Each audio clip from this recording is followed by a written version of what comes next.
Yeah. From the BART train to a tour bus, still the same game except I'm pulling more sluts, more butts, more bucks, never giving.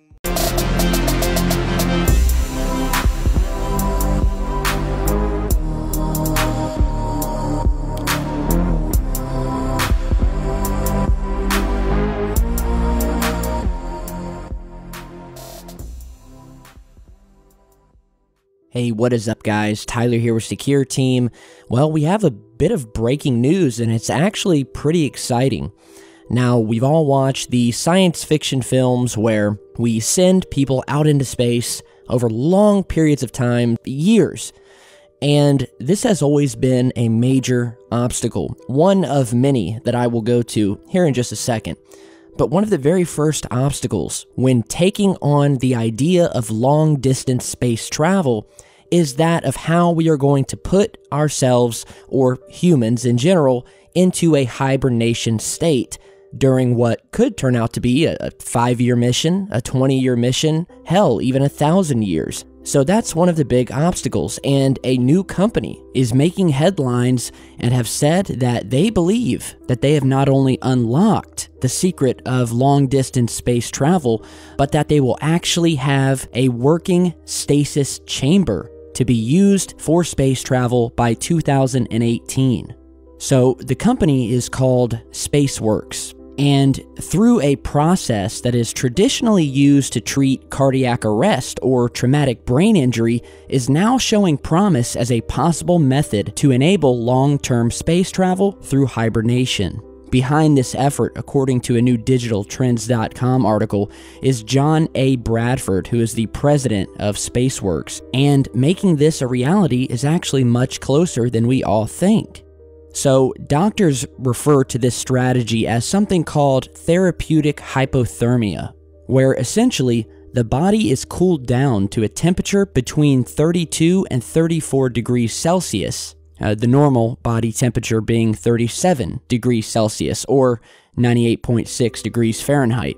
And although this minuscule drop in the body's temperature may seem like it wouldn't do much, it does in fact have a pretty pronounced effect in that it slows down both the heart rate and the blood pressure of a human being, which in a medical emergency would give doctors additional time to work on a patient who possibly has minutes to live.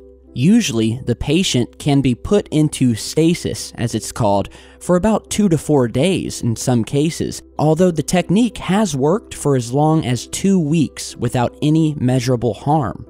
There's evidence that even longer periods of stasis may be possible. A Japanese man once survived 24 days in a hypothermic state after a fall off of a mountain ledge in Japan. Mr. Bradford, along with his company, hope that through additional work to extend the safe period of stasis out to months and possibly years, he says that this technology and the equipment necessary can be automated easily and made space-ready. He goes on to say that there would be some robotic arms and monitoring systems taking care of the passengers.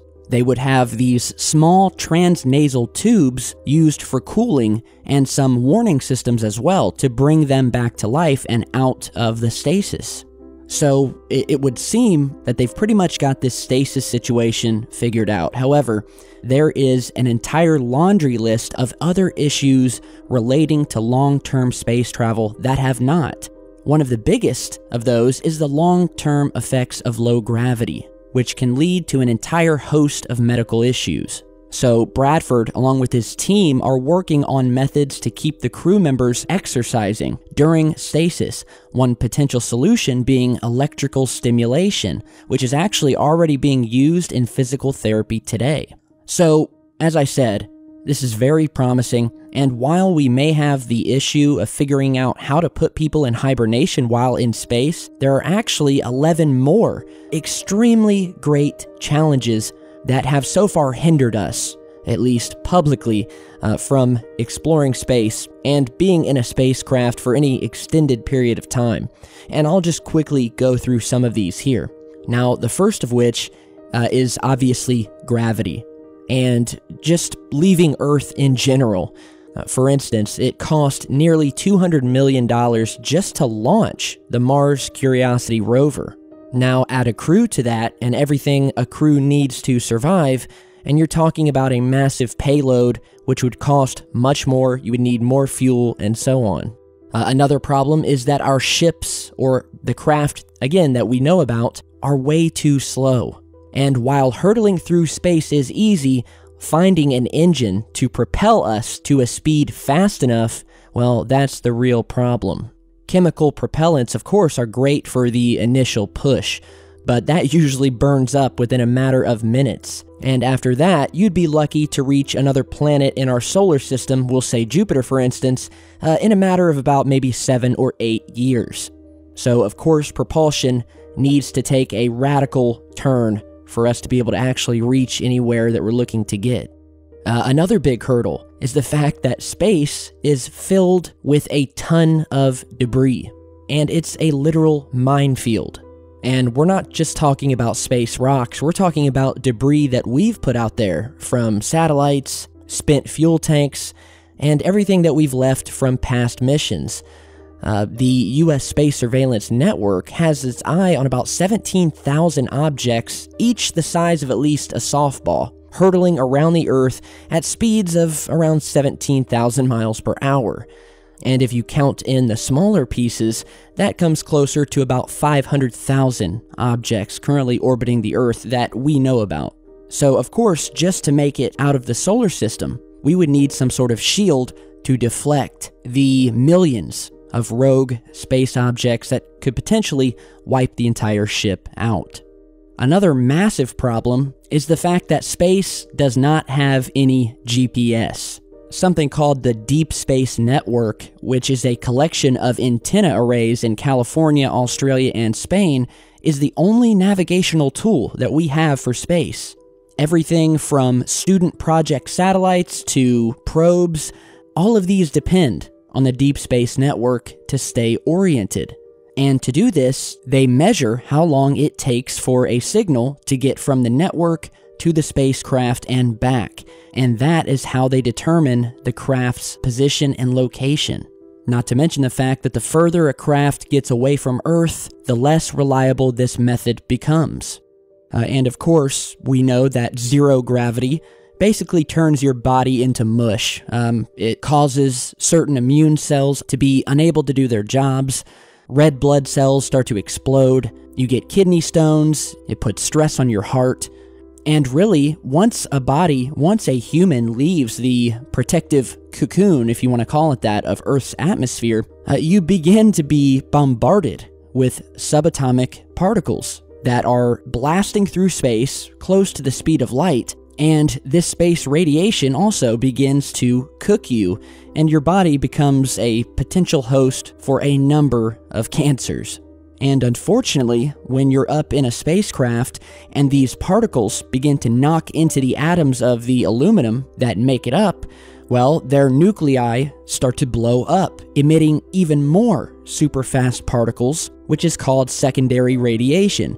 So you're actually making the problem worse, and it's almost like sitting in a microwave. So these are just a handful of the hurdles that we need to get over if we're even thinking seriously about long-distance space travel. However, I firmly believe that we will, and actually we have already started to solve many of these problems. We recently talked about the M drive that was supposedly impossible, this impossible engine that would basically allow us to put a ship into warp drive like you would think of on Star Trek, increasing our speed substantially. And now we have this new company well on its way to figuring out how to put people into hibernation, and I think the rest will start to fall like dominoes. Now, of course, and with all of the strange things, the craft over Earth and in space that we've seen and uncovered here on this channel, there's also a very big possibility that all of these things have been solved for years now. Especially if you're thinking in terms of back-engineered alien craft that has been utilized in our own craft. I mean, what do you guys think? I know many of you would say that, we've already been there. I mean, these problems have been solved years ago, and there's a big part of me that believes that as well. Because we have been seeing these craft blasting off into space, we have been witnessing these unknown objects out in space, maneuvering around, and they can't all be alien in nature. Some of them have to be ours, so I guess we'll see what happens, but it is pretty cool news. Wanted to share it with you guys. Let me know what you think. Leave your comments down below. And as always, stay tuned right here to the channel. I've got a lot of interesting things coming, new UFO footage, strange things happening all over the world. You know the deal. Stick right here, and I'll see you guys back in just a bit.